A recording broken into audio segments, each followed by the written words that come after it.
Hello. I hear you. Great. Whoever's sharing their screen needs to click that little green button on the bottom that says share and unshare it. It's DL Reed. That's me. Okay. And I'm looking to see where to unclick that. So down in the bottom of the Zoom menu, you should see a little Zoom menu that says invite, manage. There should be a share option. See, I don't know where. Click on the little Zoom button on the little blue one on the bottom next to the Google. Do you see where that is? In the bottom of your window, there's your Google icon, and right next to it is the Zoom icon. So keep going in the middle there. Down on the bottom, there's a little blue camera is what it looks like. All it says is chat and hide non-video participants. So can you click on the little Zoom thing? I'm seeing Christina, and it has a mute for Jillian, Brandon, and Lacti. Right, I'm seeing your screen, so I can see your email. Okay. And on the bottom right below that, see, I see your mouse moving, go straight down, click on that, and click on meeting controls. And there should be an option for you to unshare, but I can unshare it for you. Let me see. Okay. First of all, let me turn on my video so that you can see me. Hello. Yes, I want to continue and stop sharing their screen. I will share mine. So that should have overtaken yours. You should now see my screen. Okay, it says launching, please click OK if you see the system dialog. Yeah, that's my screen. That's not your screen. Okay.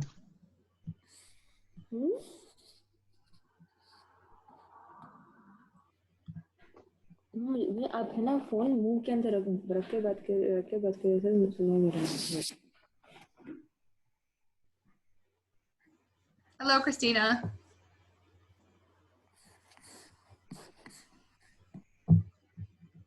Hello, I had to unmute first. Yes, that happens. So if you guys can see me, well, I will move into jump in a little bit. We'll give people, we're a little bit early, but if you happen to see a fuzzy blonde thing walk by, that's my dog. He's not very interested in statistics or jump, so he'll probably fall asleep. Okay, I see you.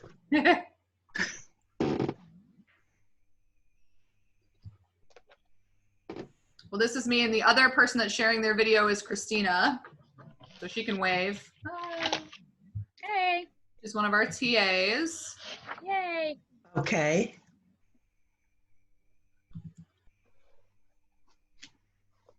We've got about 9 people on so far, so that's a good, decent enough crowd.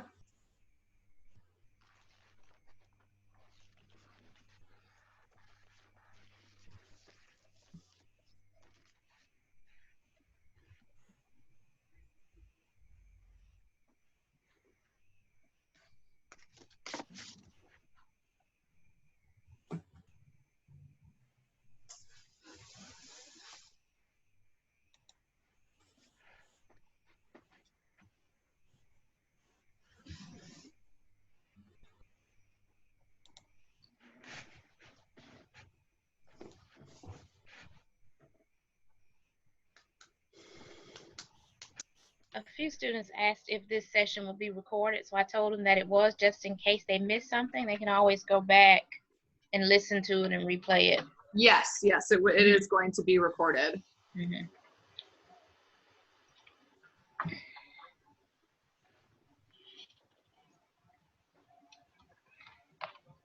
I should say it is being recorded right now. But I'll edit out the parts where we sit around and wait for other people.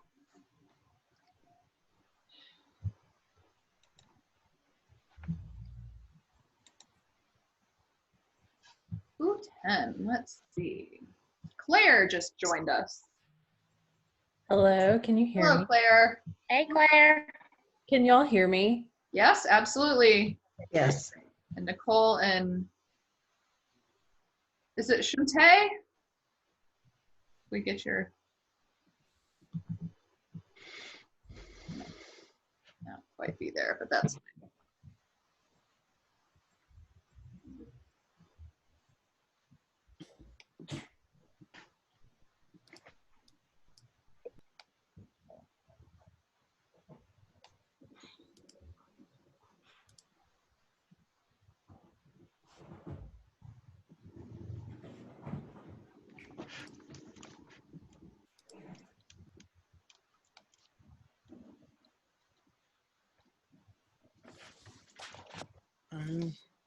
Oh, yeah. Hi. Ooh, Cottrell, nice to see you. Hey, Hello. Dr. Cofield, Christine, how y'all doing? Okay. Doing good. For a Monday, it's all right so far. Made it home in time to let my dog out, feed him lunch.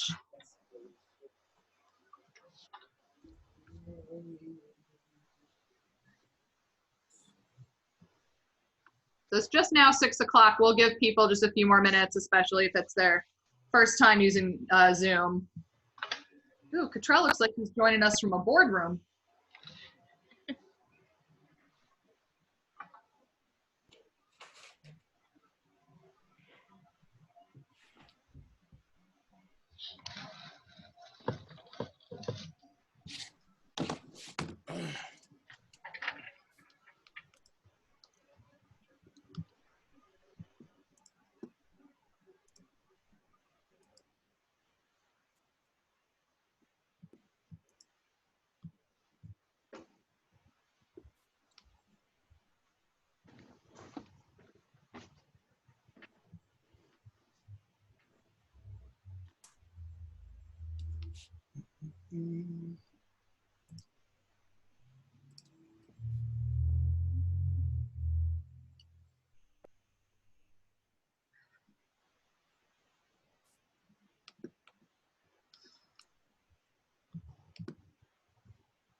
Okay, so I'm gonna go ahead and get started, and if people join as we go, then they can try to catch up. We've got a pretty good group today, 16 folks.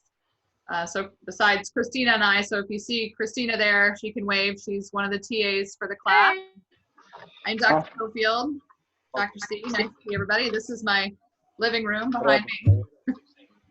And like I said, you may see my dog wander around if he gets excited about something. I apologize. He doesn't come with a mute button, but he's pretty cute. So hopefully not too many disturbances from him. So I had a number of questions from people just about getting into JMP and getting used to JMP. And so I wanted to host this tonight just so that people can start to get a feel for it. And so thank you. I know it's depending upon where you live, it's dinner time, or it might be time to put your kids to bed or whatnot. So I appreciate you taking the time out to learn a little bit more about JMP. I'll tell you, first of all, I've been a JMP user for nearly 20 years, actually. So it has been around that long. I started teaching with JMP in just into the 2000s. So I've been using it for quite some time. I utilize JMP for a lot of my daily analyses. It's a really beautiful program. It's super user-friendly. You cannot break it. I promise you that the worst that will happen is you just close out and then open the program and start back up again.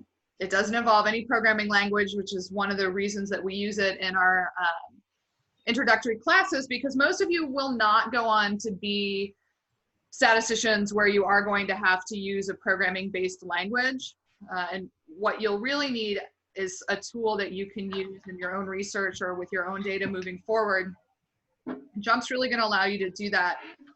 It's not nearly as expensive as, say, SAS. Now, R is free if you've heard of R, but it's a programming-based language, so you would have to learn to program. And JMP, as long as you're 1 at UAB, after this class, you can get it for $30 a year.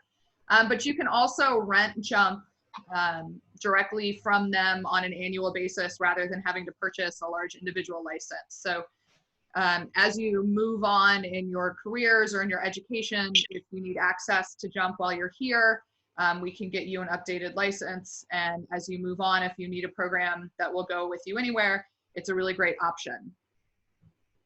So first of all, if you want to follow along, you can either minimize the window a little bit, but I wanted to give you an idea of what we're going to be working with here. So this is from our class. I have open the subset of JMP, and then I've also opened the code book so that we can sort of take a look at what these will tell you.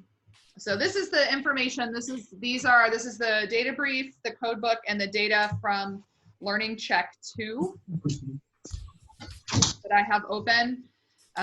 The data briefs you'll get relatively familiar with them being laid out pretty consistently with what they're showing.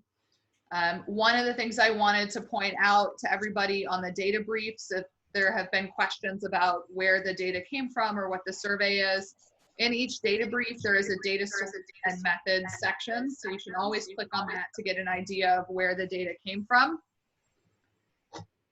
And then the code books are the very first place you want to go to learn about your variables. So BRFIS, or the Behavioral Risk Factor Surveillance System, calls them code books. In statistics, we call them data dictionaries. Statisticians will call them data dictionaries. But it's the same thing.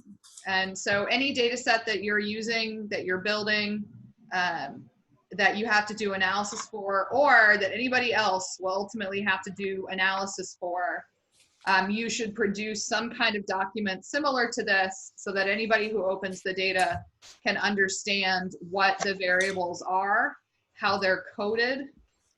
So you can see, here's a good example, you know, for yes, male respondent, yes, female respondent.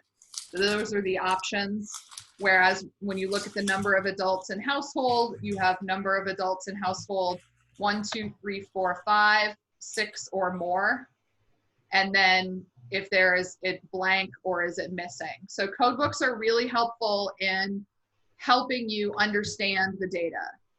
For this subset data, we don't have all 1 million variables, actually. We only have 11 of them. And this is what it looks like when you open it up in JMP.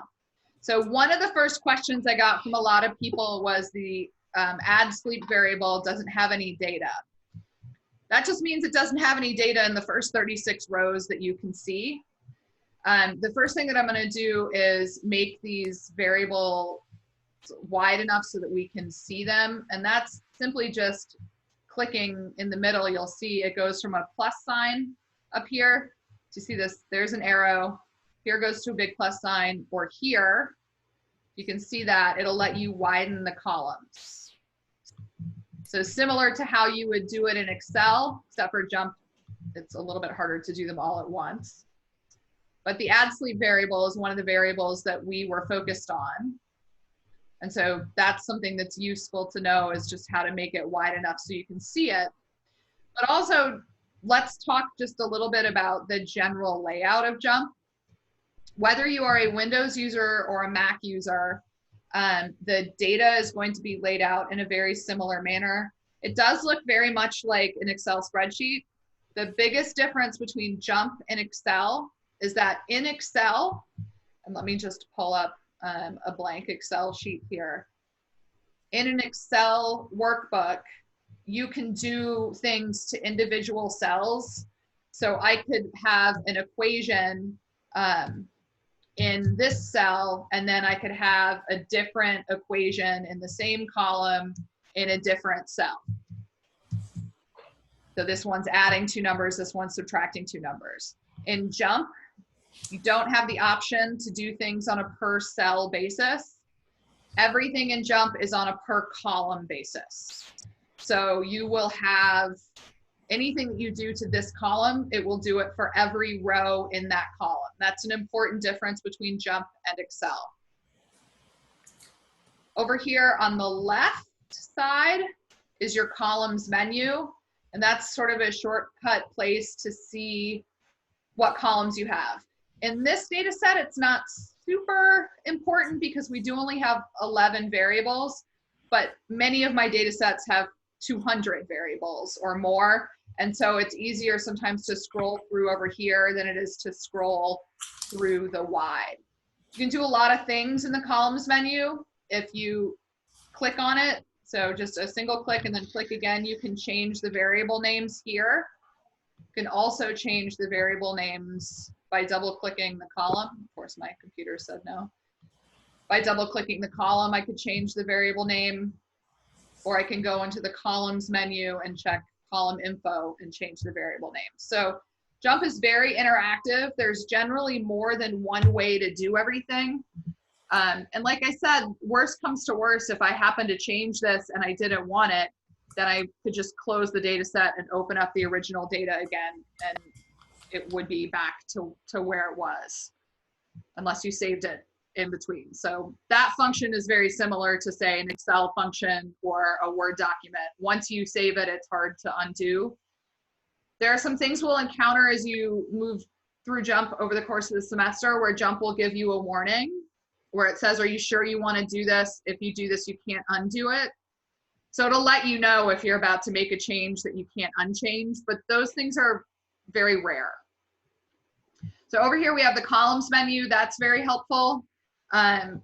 You can right click on the column depending upon how you have your mouse set up, or if it's a scroll pad like I have, then I just press Control and I click it. It will take you to the column information again. And as we go through the semester, you'll see that there's lots of things that we can do in the column information. So it tells you what the data type is here. It tells you what the modeling type is. So this came in as a numeric variable and came in as a continuous variable. If you want to change that, and we'll talk more, we've talked a little bit about variable types, but you can do that here. So there's some things to know about any statistical program, and the same thing is true with Excel. It doesn't know what your data is. It's just coming in as data. So if all of the columns are a number, it's going to come in as numeric, but that doesn't always mean you want to analyze it as a number. So if the variables are checkboxes, so general health, my general health isn't 5, my general health is good, right? So I probably don't want to analyze these as numbers, and we'll talk a little bit in a minute about how to change those. Whereas, and particularly here again, there's no sex 1 or 2. We want sex to be male or female. And so you have to think about same thing with race. Now age, here is not, it says age 5 years. So you should look up in the code book how that's coded to see what it means. This is why the code book's really important. If you have the ability to search in your code book, I can search for age, and I can see, oh, let me see, age G5YR, and it will take me to that variable. So that's just a find option. And so while this code book is 137 pages long, if you use the find function, it's going to be a lot easier for you to find the variables and to find out how they're coded. So if we take age, for example, we can see our first row is a 9, and we can see here in the code book that 9, if my mouse will, that 9 is age 60 to 64. So we wouldn't say that someone's 9 years old, we'd say that they're between 60 and 64. So that's the relationship between the code book and the data set. Add sleep was one of the variables in the learning check. And so it was one of the ones that had a question here that said, well, it looks like there's no data there. But you can see down here on the lower left side that we actually have 441,000 rows. I don't want to have to scroll all the way down so you can see sexual orientation started to show up with variables. I want to actually see what the distribution of these variables is. And in JMP, that's under the Analyze menu and under Distribution. This is an option that you'll get really familiar with when you're dealing with data, is the Distribution menu, or the distribution option under Analyze, because it's going to tell you what your data looks like. And so if I click on Distribution and then select Add Sleep and select Y there and press OK, it's going to bring up the distribution of the variable.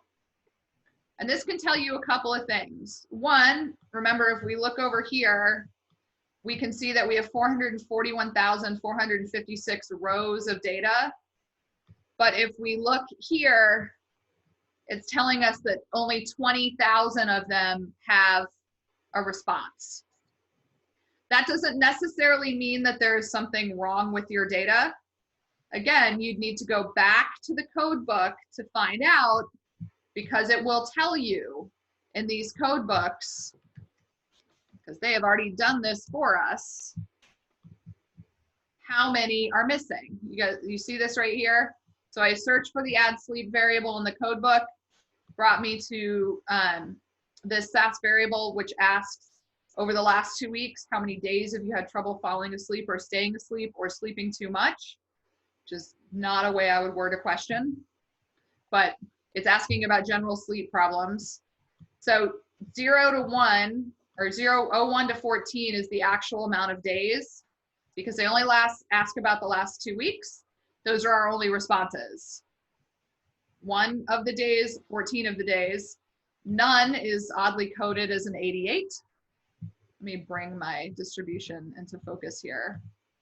So you can see here, we've got a bunch of numbers here, and numbers here, and numbers here. And you might wonder, did somebody really have 99 days of bad sleep in the last 2 weeks? Well, you can't have 99 days of bad sleep in the last 2 weeks. So the code book is telling us that 88s are none, 77s didn't know or were not sure. 99 means they refused to answer. So those little ones right here, these are our 99s. This is another thing I really like about JMP. Anytime you hover over a data point, it will give you information. So add sleep is 99, and there were 58 people that selected a 99. And you can see here, there are 58 people that selected a 99. If I hover back over here, it will tell me that there are 10,788 that picked 88 days, or an answer of 88, which is actually 0 days. An interesting way to code things, but at least you have the code book. And we now know that there are 421,000 that are missing. So in order to analyze this in terms of numeric information, because it came to us in categories, it actually came to us in numbers, but then some of the numbers don't mean anything. So in order to analyze this, we need to recode the data. And this was one of the questions on Learning Check 2, was to recode the data. And I apologize, the video that you all have was from JMP 13, and they've changed the recoding a little bit. I published a link to how to get to that. But it's relatively straightforward. Again, a lot of the first places you want to look for any particular column will be under the columns menu. So if I ask JMP to recode this, it's going to bring up the recode window. And this is a great feature of JMP. There's a couple of other ways to do this, but the recode feature is really helpful. There's a couple of things that you should pay attention to. Here on the top, it asks if I want to create a new column, if I want to create a column that contains the formula for how we did this. So it will keep track of the changes, as in if 88, then set it to 0, it would create that formula for us. or we can do it in place. I don't recommend that you do it in place because then you're going to overwrite your original data. As a statistician, that's one of the tenets that we're taught is don't overwrite your original data. Because if you overwrite the original data and you've made a mistake, then you have to open up the raw data again to fix it. So I would always say do it in a new column. And the things that we want to recode is we want the 88s to be 0. So all I did was select the row that is, the old value is 88, and I want the new value to be 0. The 99s we're going to, and you can see here that it immediately put them into order. So the 88s came up top and the new value became a 0. The 99s we're going to set to missing because they don't know. So I'm just going to delete it. Entered a value, oh, sorry, I can't do a non-numeric. Have to do a little missing. So you would put a period there? Yeah, I needed to put a period there. Let me back out. Okay. I got a little too excited with my entering of things. So you see, you can't break it. I just canceled it. I just didn't save it. And now I'm going to do recode again. My 88s are zeros. My 99s, I want to put a little period there. And also on my 77s, I want to put a period there. Oops, not on my 14s. My 77s. Oh, it did it again. Well, you'll get the idea. So now I have add sleep 2. It just created a new column with add sleep 2, and you can name that to something else if you wanted to name it add sleep recode or whatever. Jump doesn't know what you want to name it. And if we go do our distribution again, which anytime you create a new variable, check to make sure. And it has gotten rid of those high numbers. And you can see now that because we have a lower number because we set more of those to missing. The don't knows and the refuse to answers got set to missing. That's basically how you recode. You can create a new column on your own and create a formula, but we're not quite there yet. But that's an option. I did a bunch of that yesterday with the data set. There's also other ways that you can see if your recode worked. And one of the ways to see if your recode worked is to go into the tables menu and pick summary. So if I go to tables and pick summary and put both add sleep and add sleep 2 in the group option, I can see that I have missing in both. And then I can see my 77s and my 99s were correct, and my 88 was correct, but I accidentally made the 14s disappear, right? So you watched me make that mistake when I did the recode. Oh no. So you can actually, I would say, oh, I need to recode again because I missed my 14s. So that's one of the things you'll always want to check to make sure that your recodes worked. You can also see here, as I'm sitting hovering, I'm pointing at my screen, like you guys can see me pointing at my screen. It'll tell you what the notes on the variable are. Days had trouble with sleep. You can also get that out of column information. If your variable's coded that way, this has notes. I always advise that you use your own notes when you're setting up Jump. So that's one of the features. If you wanted to use, so again, right now, sex is 1 and 2s, but we know that there's not that's not a meaningful designation. So here we can find, actually, let me go all the way back up to the top. Whee. Did you say that you would do new column instead of formula column? Yeah, well, it depends on what you want to do. So if you want to do, well, let me fix this. Let me find this real quick. The video always said don't use in place and just use formula column. That was why I was asking. Who did? The video that you had posted on the module. Yeah, so you can do formula column. So if it's an easy fix, right, like what we just did, that's a pretty easy one. You don't necessarily need a formula for that. Okay. To remember what those were. But if it's going to be more complicated, then yes, your probably going to want to, why is it not finding my original variable? Then you probably are going to want to create a new variable for that. Okay, thank you. Sure. And so we can actually see what that looks like if you guys want. Column recode. And if I do a formula column, I can set this to missing. I can set that to missing, and I can set that to 0. I can press recode. See how I have add sleep 3 here? I've now got a third column. Over here on the columns menu, you can see there's a little plus sign. That means there's a formula. If I click that plus sign, it'll pull it up. And it's basically created a set of if, then, else statements. If you've ever done any coding, it's basically how you get through life, right? I get to an intersection and I say, if I go left, then I'll have to go right. Or if I go straight, then I'll have to go left.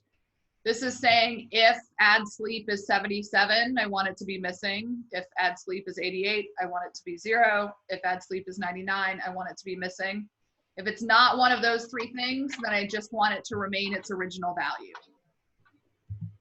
So that will save for you what the recode did. This one's pretty simple. So with sex, you can do a recode. We also have the option to do something called value labels in JMP. So we could say that I want to do a value label. And for the value of 1, I want it to be male and add. And for value 2, I want it to be female and add. And I'll press OK. And if you see right now, what's going to happen? Oh, look, they all changed. That's kind of nice. Because then you don't have to remember the 1s and 2s whenever you need to look at it. It's a little bit trickier here. And so then it comes up and you can see male, female. The problem here is I see a 3, right? What's a 3? That's because JMP is still treating it as a numeric variable behind the scenes, but I don't want it to be a number, right? You see here, it's telling me it's 1s and 2s. I want it to actually be categories. That you can change over here. So this little blue triangle indicates that the variable is being treated as a number. If I click on this, it's going to give me a list. The continuous is a number, that's the blue triangle. Ordinal means there's a value order to it. So like if I had a 1, 2, and 3 and they really stood for low, medium, high, that's an ordinal value. This is really a nominal value. There's no preference to male or female. So it's really nominal. It's just a name only. So I can click nominal and you'll see this will change to a little red histogram. If you pick something and make it ordinal, it'll turn to a green ordered histogram. See how they stair step up? So now if I do analyze distribution, all of a sudden I'm getting the counts and the percentages of the gender instead, because I changed it to an ordinal or a nominal variable. I changed it to categories instead of the number. I could also recode sex, or I could create a new, with a formula column and make it as a categorical variable. So there's a lot of different things that you can do with just renaming your variables or recoding them. And it depends on what you want to do with them. Sex maybe isn't necessary to do a recode. Value labels might work. But like for add sleep, you have a lot of different categories. And so doing value labels might, take too much time. You might want to pull the whole recode up then. For something like the general health variable, HLTH, good health is, good or better health is 1, 2, or 3. Fair or poor health is 4 or 5. Don't know, not sure, or refused is missing.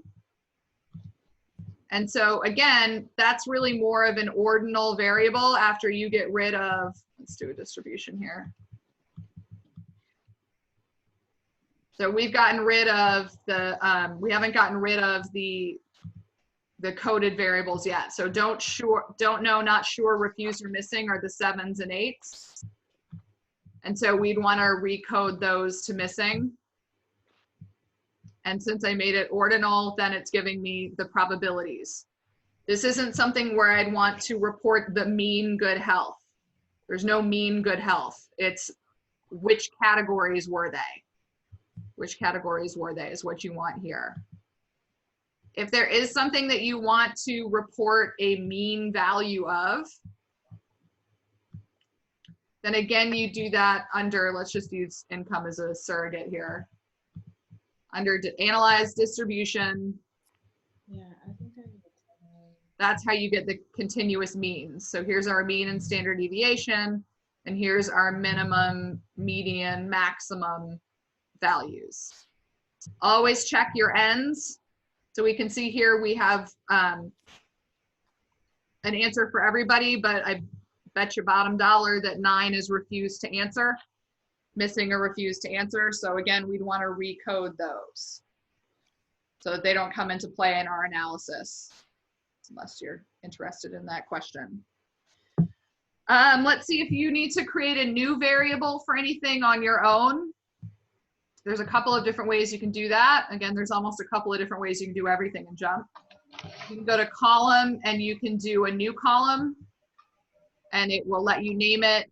If you want to add more than one, I could say add 5 new columns and it will give me 14.1, 14.2, 14.3, 14.4, and 14.5. And I could rename those if I wanted. I'm going to delete these. Or if I'm in a data set and I just need to add 1 new column, I can just go all the way over to the right of the last column and double click and it will add a new column.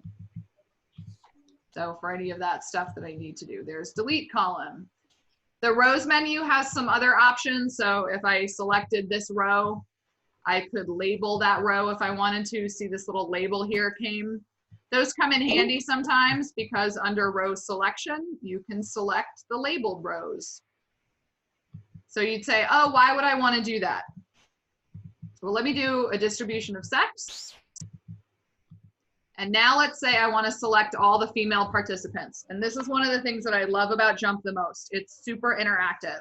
If I click on female, look what happens. All the female rows have been selected. I could then label those. So now all of my females are labeled. If for some reason I'm going to be splitting things up by male and female a lot, this is going to be something that's handy. So now I've done some other things and I'll say, oh, I need all my females again. I can go into row selection, select labeled, and it'll pull them out again. From there, under the tables menu, I could do a subset. And now I just have my 254,000 females in one category or in one data set. I have, no, I'm not going to save you. I have all my females selected here under the rows menu, row selection. I could invert the row selection. Now all my males are selected. I could go back to my distribution here. This is distribution of add sleep. I wanted to grab all my zeros. So it tells me down here in the rows that I have on the lower right, lower left-hand corner, it's telling me that I've got 2,131 rows selected, but I can't see them. Again, if I just go back to the tables menu and do subset, press OK. Here's all my 2,131, oh, I must have clicked the 1, 2, I didn't have it separated, that are on the low scores of add sleep. So the JMP distributions menu is really great because it will give you an idea, it'll give you some interactivity. So I could put race in here. And if I just wanted to select the ones, I click on the 1. And I could then, you know, mark those in a different way. That's another markers. If I wanted to put all the race 1s, I could mark them and now they have an asterisk. So there's lots of different things that you can do with the interactivity in JMP that make it really useful. Let's see. I think that is everything that I had on my list. Are there questions from people? Well, actually, Dr. Cofield, someone asked me a question about the variables. They said, is there a way to organize them to where they're in alphabetical order? Yes, there is. So over here in the columns menu, anytime in JMP that you see a downward red arrow, so right here, that means there's options. So if I click on that and click reorder columns, I can revert back to original order if I've done something to them. So let's say I've moved a column. I can revert them back to the original order. I can do them by name, which is what you just asked. We'll do that in a second. I can do them by data type. I can do them by modeling type, or I could just reverse them all together if for some. So then the ones in the middle would still be in the middle, but you see what I'm saying? So I can do it by name, and all of a sudden now they're in alphabetical order. Now keep in mind, JMP interprets this underscore, any characters are at the front of the alphabet. So you can see everything with an underscore came first, but the second value is now in alphabetical order from the underscore. And then we go add sleep 2, 3, gen, mental, physical, sex, sexual orientation. I could go back up here and go original order, and ta-da, they're back in the same order. So yes, you can reorder the columns. You can also drop and drag. That can be a little trickier. Let me get rid of my recodeds here. So I can actually, if I selected, say, age 5 year, you can actually like click and hold and move them yourself. You can also do that with rows if you need to move a row, but I don't generally advise that because sometimes you do it wrong. Other questions? Yeah, I had a question is because first of all, I wasn't certain if what I was bringing up was accurate. I ended up like under general health, at least 3 different columns or subsets as indicated on the left-hand side. And then I expected something to show up under add sleep. And the only thing that showed up was a dot. So I'm wondering, okay, well, what's correct? There's missing steps in terms of viewing the information to know or to confirm whether you have done the process correctly. And it's just not there. Okay, so that's a really good question. So are you talking about the recoding of add sleep to see if you've done it right? Correct. Okay. And like when you brought up ads, I know that I have brought up add sleep with all the little dots there, but I expected something else. I don't know what I expected, but.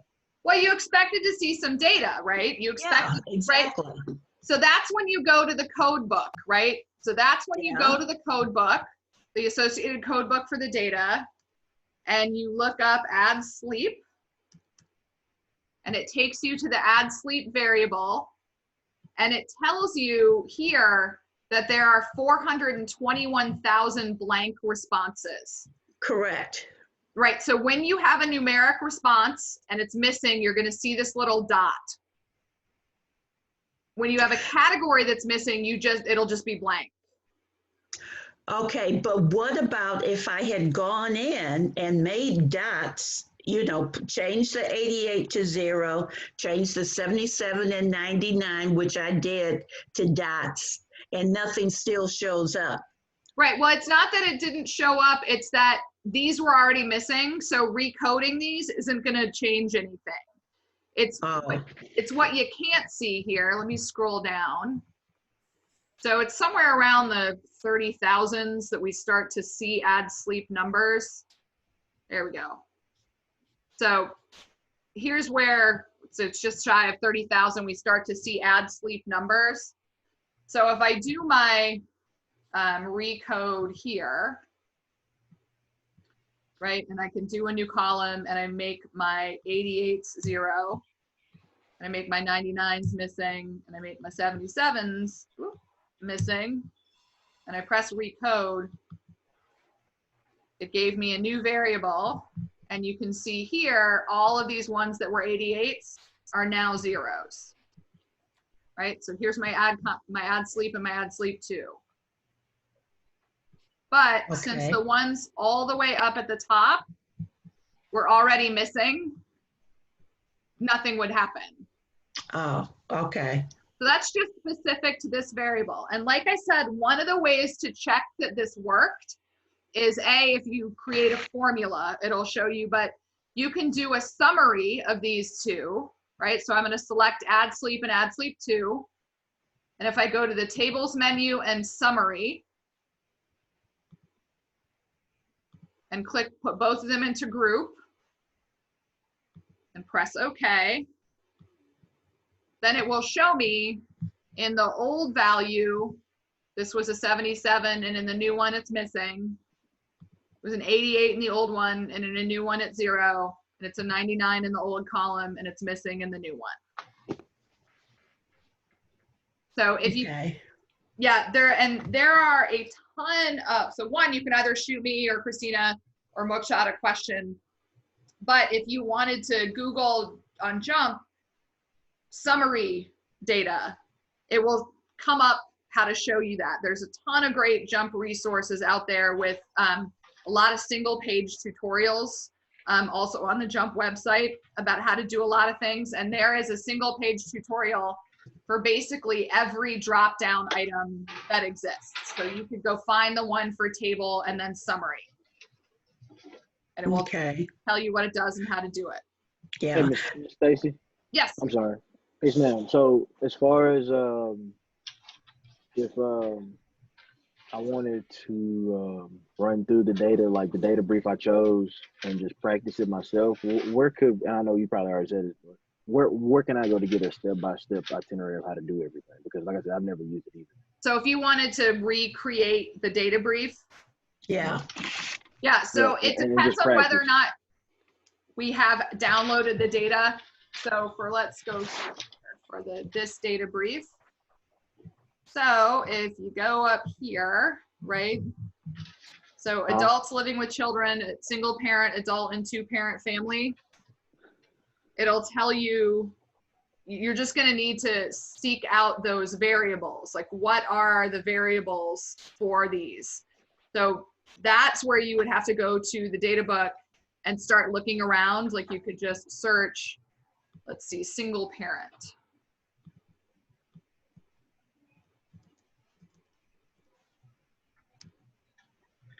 Oh, didn't find it, might be capsed. Oh, not there. So it's a little bit of trial and error with, might be 7-hour, might be under living situation, to try to find out which variable is which. And the website will have, should have more information, I should say. Adults in 2-parent households. Yeah, so it's going to be a little bit of like searching around the code book to find the variable that's associated with it. What I will tell you right now is that if you go to all I have posted for you that we're looking at right now is the subset, you need to download the full Burfist data set to find that. You can get the data from the website as well. You can download it. Right. So if you're trying to recreate the data yourself, then you can search around on the website for which data set it is. Did you guys see how to, let me see where we are here. This is the Healthy People 2020, correct? Yes. I have 3 classes this semester, so every once in a while I have a little bit of I'm like, wait, which class am I in? So let's see when we go to Healthy People 2020. Oh, that's the PDF. Where is the link?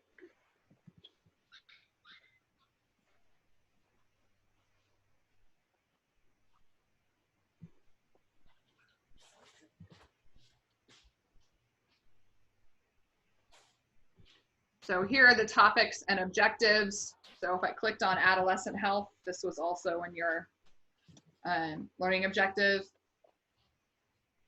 Under the objectives, there's a little plus button next to all the objectives. Right. If I click on that plus button, it will tell me what the data source is. And I haven't downloaded the data for all of these. So you would have to then search out the data source and find it on their website to get the data from stuff that we haven't downloaded already. So for your team projects, while you are certainly allowed to choose, and this will come out I'll make this announcement this week, while you're certainly allowed to choose anything that's available up there, I would advise you to choose one of these categories because I've already downloaded the data and cleaned the data. So you'll be able to find it. Otherwise, if you choose a category that's outside one of these, then we'll have to search around and find the right data for you to utilize. But it's available. You can get a hold of it. So as far as so I guess the next part of that is as far as what's the best way other than having to, because I know you're a busy woman, so instead of us having to haggle you, what's the best way for me to learn how to use it, like by myself, like, you know, because so if you want to actually recreate the data brief, then you need to spend some time in the code book and track the variables down. Okay. So there's no easy answer for that. Christina and I have worked on a project before where she was sent 4 different data sets that all had different data values, that all had different data dictionaries, and she had to figure out which variable went with which thing and which one was coded.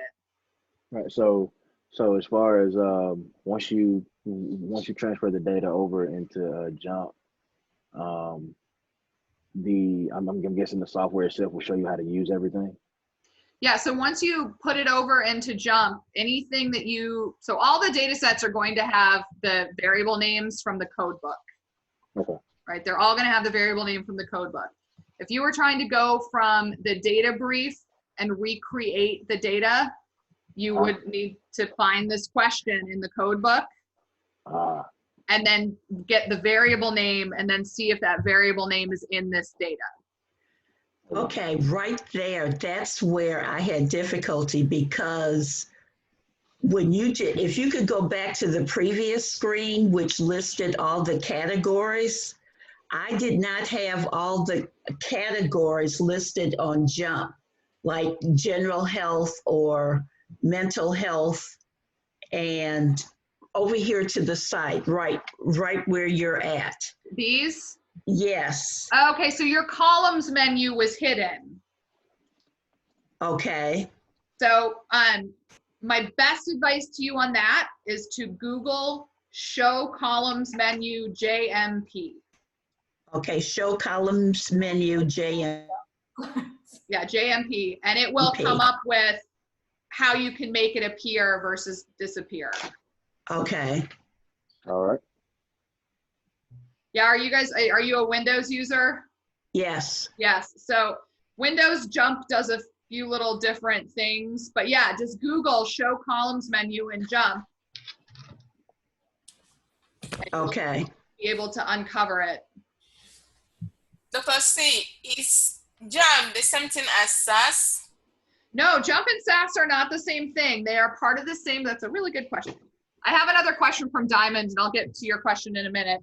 She chatted one, but I'll answer that in a minute. JMP and SAS, so SAS used to stand for Statistical Analysis Software. They dropped the acronym, it's just SAS now. Was started in part by a man named Jim Goodnight. He is one of the top 100 wealthiest men in America, and he is the top wealthiest man in North Carolina. SAS is globally the most used statistical software, but it is a programming language at heart, and it can be very difficult to figure out, and it is incredibly expensive. It is also only a Windows program. So way back in 80s, they decided to see if they could do a SAS for Macs. And one of the co-owners of SAS, his name is John, they started John's Mac project, which is JMP, right? That's what the JMP originally stood for, was John's Mac project. What they built was so universally useful that they also made it for Windows. So it is owned by, they're now actually, they got so big that while it's a parent company, it actually runs as a separate company. But Jump is a SaaS company. And if you program or use SaaS and you also use Jump, many of the default things that you have to set are the same. So if you run an analysis in SAS and run it in Jump, you'll get exactly the same results because they've set it up. And by say defaults, I mean things come in alphabetical order. So female will come before male. You won't have to make that change in SAS. But yeah, it's a SaaS product. It's just a lot easier to use. So don't have programming language. Diamond Callan had asked, can you discuss how to find the measures of spread of your entire distribution? Why, yes, I certainly can. So let's go back to the add sleep to variable that's been recoded. It is a continuous measure. It's the number of days that people have had with sleep problems out of the last 2 weeks. So it's 0 to 14. We've gotten rid of the missings. Add sleep, analyze, distribution. Anytime you want to see the distribution of data, this is where you're going to go. Analyze distribution. I want to put add sleep in the Y. So I've already got it selected, so I can just press Y. Or I can select it here and press Y. Or I can actually drag it over.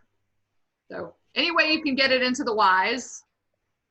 And then press OK. And Jump will come up with the distribution. This has your center, your summary statistics, and there's 2 different things here. If you're looking for the mean value, which is the best guess on the number of days that people have had in the last 2 weeks of sleep problems, that's your mean. So knowing nothing else about those people, this mean value will tell you the best guess. Here's its standard deviation. And if you want the full spread, that's the minimum, that's right here. The 0 days, the maximum, which is right here. The median number of days, the point at which 50% of the data is to the left and 50% of it's to the right, that's right here, and that's 0. So it's the 50% mark. So that's how you find the mean, the measure, and like the center and the spread of your distribution. Now, what's of note, or something that you should remember, is that anytime anybody reports a mean and standard deviation, they are implying that you have a symmetric distribution. They are implying that this, look, let me change the orientation of this. So also again here, by the way, our little red drop-down menus, play around with them. You can't break anything. I promise you can't. There's lots of little options here. If I wanted a box plot, there's my box plot. Take it away. But yeah, so a mean and standard deviation implies that you have a symmetric distribution. And let me put what a symmetric distribution looks like. But it would imply if you were just reported 3.6 days plus or minus 5.2 standard deviation, it would imply that you'd see this whole curve. We don't have a symmetric distribution here. We have so many 0 days, right? So we have more data to the left of our mean than we have to the right of it. So just keep that in mind, that if you have what's called skewed data, generally the best measure to report is like the median. That'll tell people where the center is. It'll tell this is the mass. Most people reported 0 days. Dr. Cofield, do you mind showing them how to customize the summary statistics if they wanted to see like the number that we're missing on the same one? Sure. So let me just remove this here so that we don't, there. So again, little red arrow next to summary statistics. Click on it, customize summary statistics. It brings up a little menu for you. I can, right, I can ask it for the mode here. So let's just say that's all I wanted was the mode. I can press OK, and now the mode will show up. So the default in JMP is mean, standard deviation, standard error, confidence bounds, and N.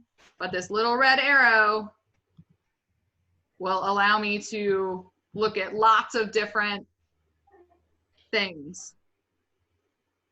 Proportion 0.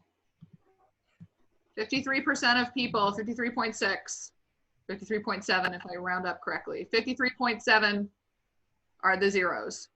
So more than half of your people reported no problem sleeping. This goes to a question where on the quiz, people were rounding up to 54% and getting it marked incorrect and wanting to know why isn't that right? So when you're speaking with people in conversation, you might just say, oh, about 54%. In a stats class or when you're reporting results, precision is important. Okay. Right? So at the very minimum, 1 decimal place. And 1 decimal place here is fine, and that would be 53.7%. And you might say, well, why does it really matter? Well, it kind of matters because, I'm going to do a little trick here.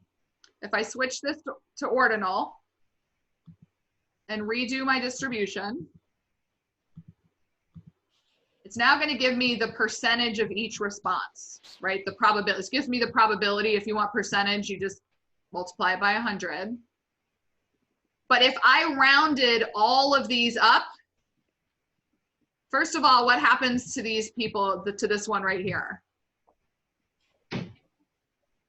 That gets rounded to 0, right? Yeah. And there's not 0. It's only 11 people. It's very small, but it's not 0. So it would be incorrect to put everything at a single percentage rather than a decimal place. And in this case, you'd have to go a couple decimal places. And also, if I rounded them all up to the next highest one, we'd actually get a total percentage higher than 100. Because we'd be rounding up to 54, to 4, to 7, to 5, to 3. You know, do you see what I'm saying? Yeah. It would round them all just a little bit higher. And if I summed them up, then I'd be at a higher than 100% total for the whole group. And you better believe me, if you present that in a paper or in a talk, somebody in the crowd is going to go, excuse me, you've got 104%. How you made a mistake, right? So accuracy and precision are something that we're going to focus a little bit more on in this class. So, and that just takes some practice and some context. If you think about things like age, if I'm reporting somebody's age, a single decimal place, so we know I'm 46, right? I could just say I'm 46. If I said I was 46, if we report a mean age of 46.5, that tells me how many months it is, right? That first decimal place gives me months. A second decimal place gives me weeks. A third decimal place gives me days. A fourth decimal place gives me hours. I don't probably need to report age that specifically unless I'm working in preemies, right? So if I'm looking at preemies that are in fact hours old, then I'm gonna start reporting it in hours anyway. But you need the context a little bit. So here, just a single decimal place is sufficient. When you're reporting age, a single decimal place is probably okay. You probably don't need 4 of them. I don't need to know that the mean age is 46 years, 6 months, 3 weeks, 2 days, and 4 hours. Do you see what I'm saying? As silence, I'm going to address another question. So this is a non-JMP related question. Is the learning check enrichment credit only for personal gain, or is there classroom credit associated with the corrections? So there are 2 answers to that question with the learning enrichment. On the learning checks, which have the reflections that are due at a later date, if you correct your reflections and if you do your reflections and your reflections are correct, you will get the points back on that learning check. If you didn't get anything wrong on the learning check, You're not going to get extra credit for doing reflections on answers you already got right. Right? So just, it's only if you miss points on the learning checks. The enrichment, I think there's one up there now. Let's take a look. There are some additional enrichment credits. We'll see if assignments will show up. Let's see. Optional enrichment credit. There's a couple of these throughout the course of the semester. There's one right now that's exploring new data sets. You won't see points associated with it when you turn it in, but if you do these enrichment credits, they can have an impact on your overall grade.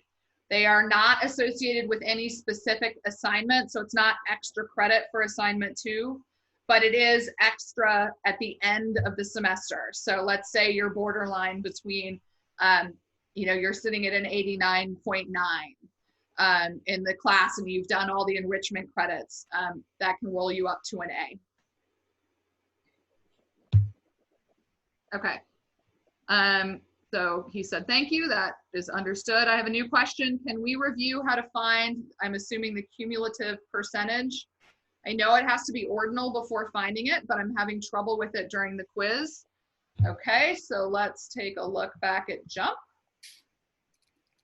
So here is the individual percentages. The individual percentages. So you can add them, right? You can do that manually.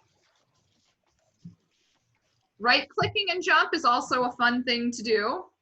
So I can right-click over here, and it gives me another menu of things. So I could make this into a data table. Here we go. And it's made me a table of these. Get rid of this row right there. Right? So the easiest way in something like this, you could cut and paste this into JMP or into Excel and do your math there. You could get your calculator out and do it there. Can also go into our summary. And let's say I want to just sum up the probabilities. I have a sum option here for this summing up. Oh, look, it adds to 1. Right? I could take, if I just wanted to know how many people had, you know, 5 or fewer, I can select the one higher.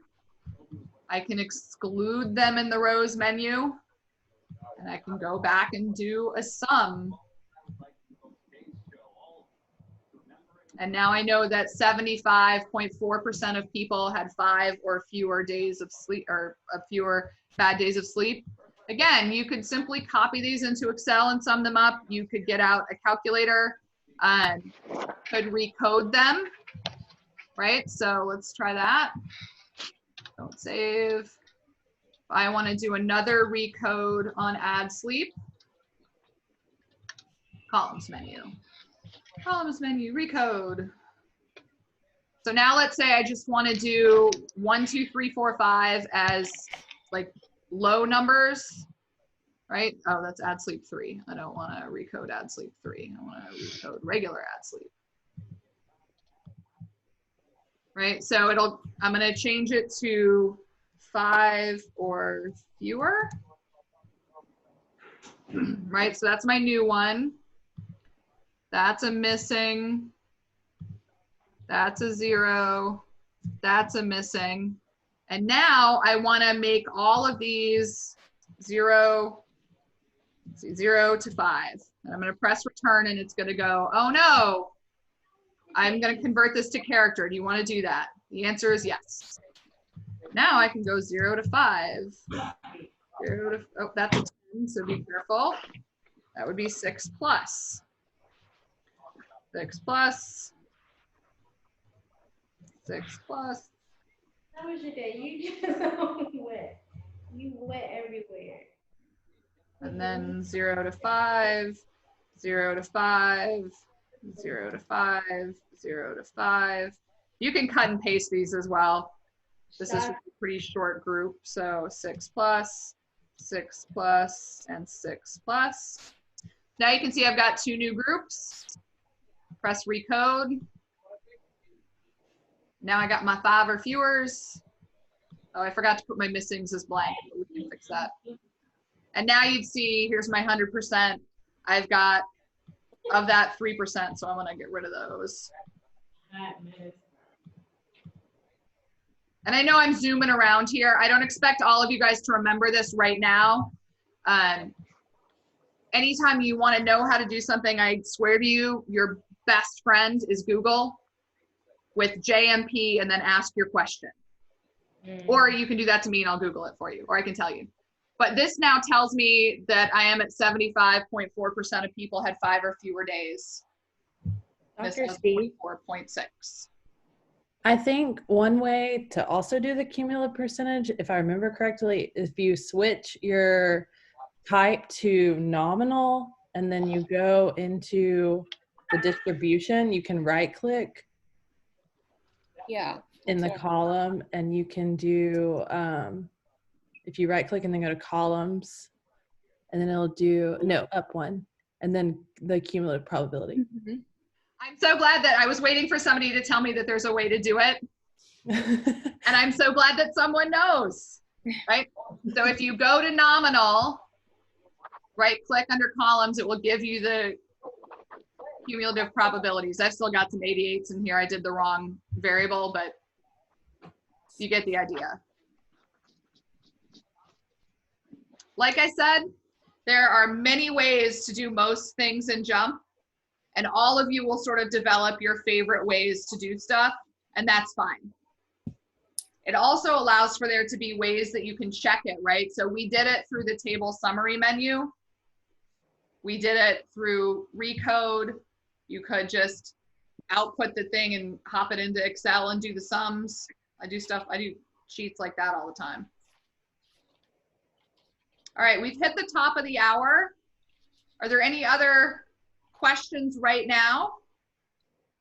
So, you know, we all recognize that you're extremely busy.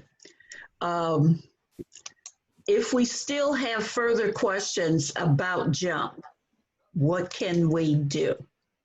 So there are a couple of things that you can do. And one of the reasons that I'm extremely busy is because of you guys. So don't ever hesitate to ask questions.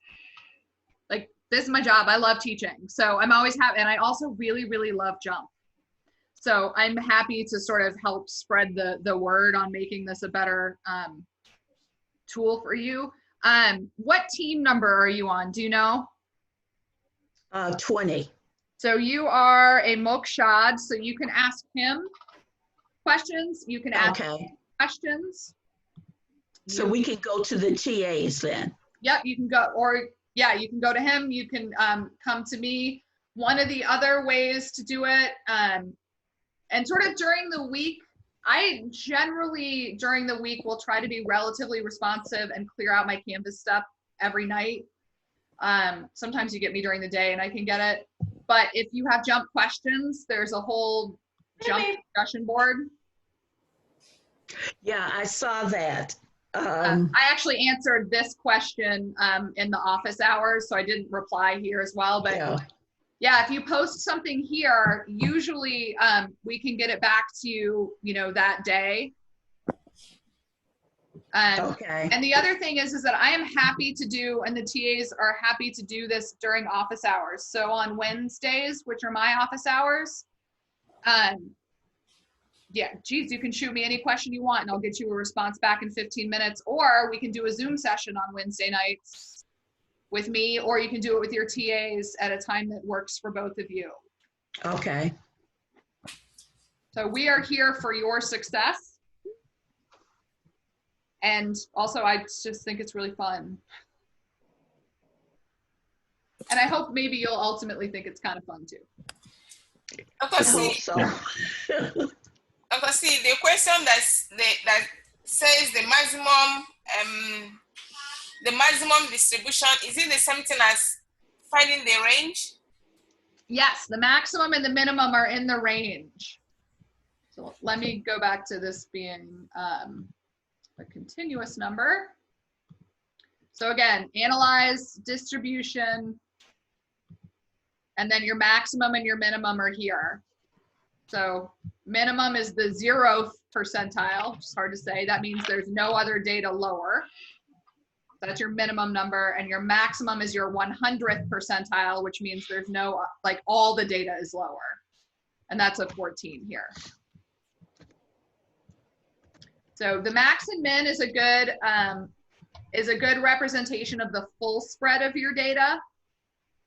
This interquartile range, the 25th to 75th percentile, that's a good recognition of like the middle chunk of your data. So 50% of the data lives in here. And then the mean tells you what the best estimate is for all the data. And the standard deviation tells you plus or minus that. So we're looking at, well, we can't really go much lower here, but we're looking at a standard deviation of about 5 days. So those give you different ideas. Any other questions? But you said standard deviation, if we are asked to approximate, can we go up to 5.2 to the nearest one? Say 5.2. Yes, for standard deviation, you could say 5.2. So for standard deviation, you always want standard deviation to have the same decimal places as your mean or one more decimal place. So if I'm reporting 3.6, then my standard deviation should be 5.2, which even if I wanted to go to 2 decimal places there, it would still be 5.2 because that's the way that'll round up. Go outside of your hands. I had a question on, is there a due date for the JMP new user extra credit? So if you go through the JMP new user kit, no, that's really just by the end of the semester. So May 1st. I think it read within 20 days, but really you can take the semester to do it. I'll double check. I'm sorry, that's listed in 2 separate places, but it's May 1st. No problem. Thank you. I'll make a note to change that. Yeah, so also if you guys find errors on Canvas, if you find conflicting things, please point them out to us. It's a lot to go through. So we always miss our own mistakes, right? Whenever you're typing something, just think about anytime you type an email and you miss that you mistyped a word. It's hard for us sometimes to see our own mistakes. So if you find anything conflicting, please let me know.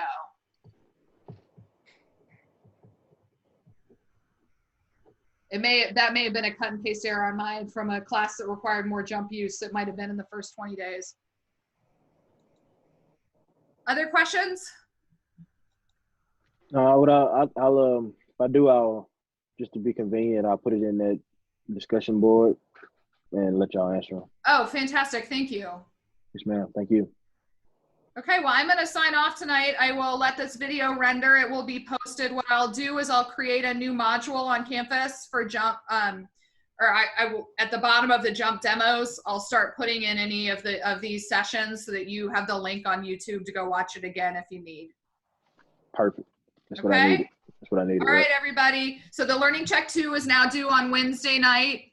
And this hopefully will be helpful to you. Thank you. All right, Thank thanks you. everyone. All right, thank you. All right. Sure. Bye, Christina. Bye.